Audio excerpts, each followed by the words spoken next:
8 তারিখ বেটাকে কোর্টে নিয়ে গিয়ে জবাব চাইবো। আমি তো 100 বার বলবো নোটোরিয়াস ক্রিমিনাল, আমার নামে একটা মামলা করতে পারবে?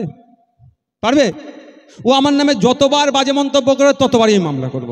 আর আমি 100 বার নোটোরিয়াস ক্রিমিনাল ক্রিমিনাল ক্রিমিনাল করবো, কারণ ও সার্টিফাইড। আমি নাম নেব না, শুধু এতটুকুই বলবো 8 তারিখে খেলা দেখবেন।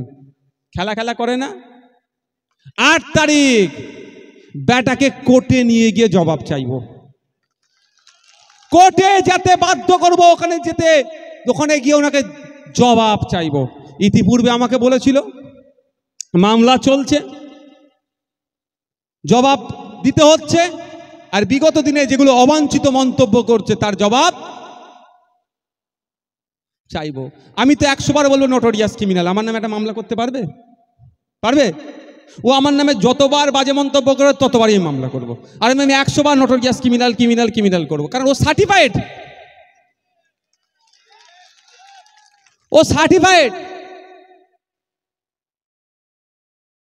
ওর কথা বলে, উনার কথা বলে বেশি সময় নষ্ট করব না। কল দেবে, সেই কলে তোরা পানি খাবি। রমজান মাসে অত্যাচার যারা করেছিল, যার নেতৃত্বে অত্যাচার সংগঠিত হয়েছিল, তা সে কি জঙ্গি হতে পারে কি পারে না, এটা আপনাদের হাতে বিচার দিয়ে গেলাম। আর যার নেতৃত্বে রক্তপাত নয়, আজকে রক্ত মহা উৎসবের মাধ্যমে মানুষের মধ্যে যে সম্পর্ক তৈরি করার চেষ্টা করছে, তাকে আজকে জঙ্গি ট্যাগ লাগাতে যাচ্ছে ভাঙড়বাসী তথা পশ্চিমবঙ্গের মানুষ। আপনারা কি এটা কোনোদিন মেনে নেবেন? আপনারা কথা বলবেন, এটা কি মানা যাবে? আমি তাকে বলতে চাই, রক্ত কথা বলে। যিনি আজকে ভাঙড় বিধানসভার বিধায়ক, তার পূর্বপুরুষ ইতিহাস যদি আমরা লক্ষ্য করি, এই ভাঙড় সব বিধানসভায় বেশিরভাগ মানুষ বাস করেন মুসলিম সম্প্রদায়ের মানুষ। তাদের আবেগ আছে, তাদের ভালোবাসা আছে, ধর্মের প্রতি তাদের আনুগত্য আছে।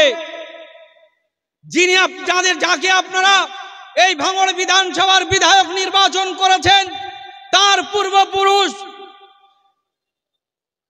আবু বকর সিদ্দিকী রাদিয়াল্লাহু আনহু যে সময় মক্কার ঘরে ঘরে মানুষের আর্তনাদ, মানুষের রোনাজারি, অন্ধকার যুগের মধ্যে মানুষ ছিল, একে অপরের মধ্যে ঘৃণা, হিংসা, বিদ্বেষ, জীবন্ত মানুষদেরকে পুঁতে দেওয়া হতো।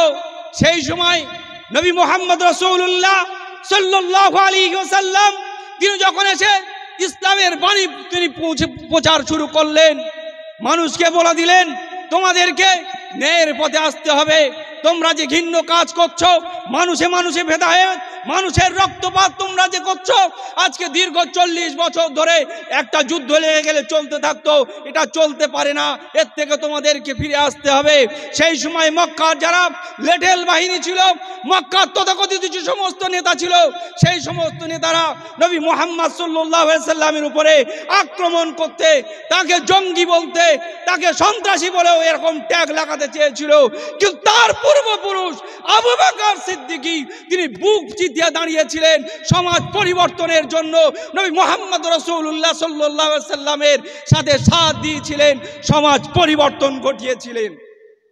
তার রক্ত এই শরীরে বহন করছে। আজকে তোমরা যারা তাকে এই সন্ত্রাসী জঙ্গি বলে ট্যাগ লাগাতে চাচ্ছ, তোমাদের রক্ত সম্পর্কে আজকে আমি এখান থেকে প্রশ্ন রেখে গেলাম, তোমাদের রক্ত সম্পর্কে প্রশ্ন রেখে গেলাম।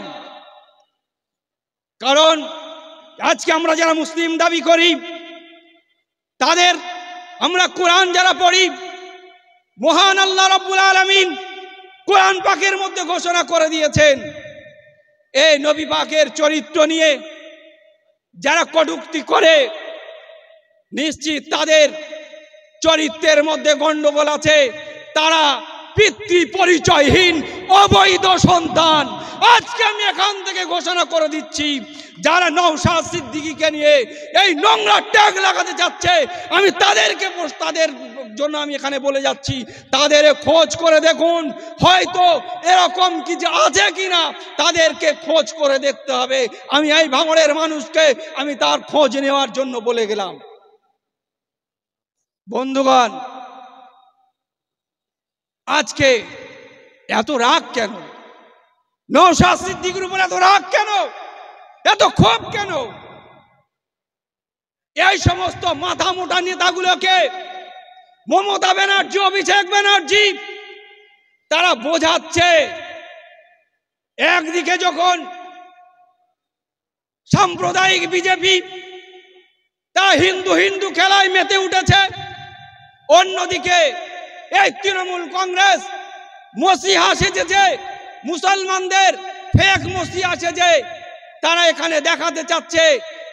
শুভেন্দু অধিকারীরা যখন মুসলিমদেরকে জেহাদি বলে চিল্লাচ্ছে, যখন তাদেরকে মৌলবাদী সন্ত্রাসী বলে ট্যাগ লাগাতে চাইছে, তখন এই সমস্ত মুসলিমদেরকে মসিহা সেজে এই তৃণমূল কংগ্রেস, মমতা ব্যানার্জি, অভিষেক ব্যানার্জিরা তাদের মনে করছে যে শুভেন্দু হিন্দু হিন্দু করুক, তোমাদের উপরে অত্যাচারের কথা বলুক, আমি তোমাদেরকে সেভ করব। কিন্তু আজকে নওশাদ সিদ্দিকী নিয়ে তাদের মাথা ব্যথা কোন জায়গায়? নওশাদ সিদ্দিকী তারা ভেবেছিল নওশাদ সিদ্দিকী শুধু মুসলিমদের কথা বলবে, মুসলিম মুসলিম করবে, এতে কি হবে? নওশাদ সিদ্দিকী মুসলিম মুসলিম করুক, মুসলিম বলে মুসলিম নেতা বলে তাকে ট্যাগ লাগিয়ে দেবো, আর শুভেন্দুকে হিন্দু নেতা বলে ট্যাগ লাগিয়ে দেবো, আমরা সেকুলার বলে প্রমাণ করব। এইটা তাদের মোটিভ ছিল। কিন্তু আজকে নওশাদ সিদ্দিকী এমন একটা ব্র্যান্ড তৈরি হয়েছে, এমন একজন নেতা তৈরি হয়েছে, ভাঙড়ের মানুষ যাকে বিধানসভায় পাঠিয়েছে, এই নওশাদ সিদ্দিকী যেখানে হিন্দু অত্যাচারিত হোক, যেখানে আদিবাসী অত্যাচারিত হোক, যেখানে দলিত অত্যাচারিত হোক, যেখানে মুসলিম অত্যাচারিত হোক, সবার জন্য সবার পাশে নওশাদ সিদ্দিকী তার বুককে আগলে বুককে আগিয়ে দিয়ে তিনি সেই মানুষের পাশে দাঁড়িয়ে যাচ্ছে। তাই জন্য তো আজকে তৃণমূল কংগ্রেস, মমতা ব্যানার্জি এবং অভিষেক ব্যানার্জি তাদের এই তথাকথিত মোল্লা নামের এই সমস্ত বিধায়ক তথা নেতাদেরকে তাদেরকে কাজে লাগাচ্ছে যে নওশাদ সিদ্দিকীর বিরুদ্ধে জঙ্গি বলো, তাকে সন্ত্রাসী বলো, তাকে ভাঙড়ের মাটি থেকে হারাতে হবে, যেমন হোক যেন তেন প্রকারণে। আমি আজকে ভাঙড়ের মানুষকে বলে দিতে চাই, অনেক বিধায়ক, অনেক নেতা ভাঙড়ের জমিনে এসেছে, আপনার ভোট দিয়ে তাদেরকে নেতা করেছিলেন, আপনার তাদের দিকে খেয়াল করুন। আপনাদের ভোট নিয়ে কেউ লাভ বাড়ি তৈরি করেছে, আপনাদের ভোট নিয়ে কেউ সাপুজিতে জায়গা কিনেছে, আপনাদের ভোট নিয়ে 600 কোটি টাকার মালিক বনেছে। আর নওশাদ সিদ্দিকীকে লক্ষ্য করুন, তিনি তার কর্মীদেরকে বলেছেন, যদি তোমরা এই পঞ্চায়েতের মেম্বার হয়েছো, সমিতির মেম্বার হয়েছো, যদি জনপ্রতিনিধি হওয়ার পরে কোথাও থেকে যদি তোমাদেরকে একটা টাকা নেওয়ার কথা আমাদের কানে আছে,